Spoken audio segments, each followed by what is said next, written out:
Alrighty, so we last left off that I had found my father, and unfortunately, he has passed away. Since then, it's been a little crazy, and meaning that I still don't know exactly what happened when he passed away, and I'm just going to tell you what I know, and hopefully, I can fit this into one video.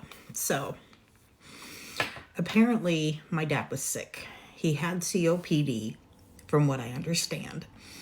And that's no surprise to me because he was a heavy smoker and a heavy drinker. So, but a friend of his that I was put in contact with said that he was certain he had COPD, but he was also going to the VA hospital for treatment for lung cancer, to what he understood.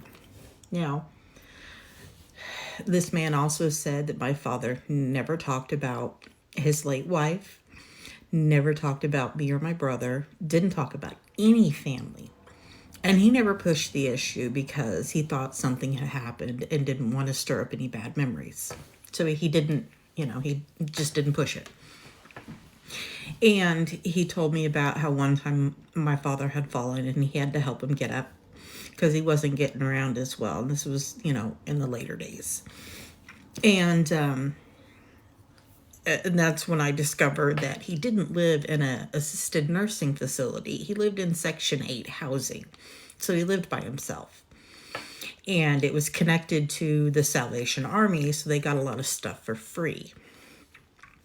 Which, okay, would make sense. And then he tells me, they were good friends for many, many, many, many, many years. And then one day my dad fell, and apparently there was, of course, no one around. And he laid on the floor for hours and hours before somebody heard him cry for help. And they, instead of calling an ambulance, took him to the hospital themselves. We don't know who the name of this person is. We don't know which hospital that this person took him to.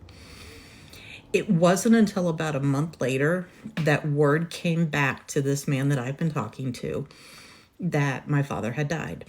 They don't know what the circumstances were, don't know where, when, why, how, or anything. So, then my understanding is that he was turned over to the Bexar County pauper, I don't know exactly what it's called, but they deal with the paupers' burials, those who are unclaimed, basically. And so they had, what little information they had, he wound up in the paupers part of the cemetery in Von Ormy. And, okay, so I understand that. I see how this all has come to happen. A gentleman from San Antonio News reached out to me and did a story on it. And I have had someone from the Navy contact me about giving him his honors for his burial. But what gets me is where he's at. I don't want him to stay there.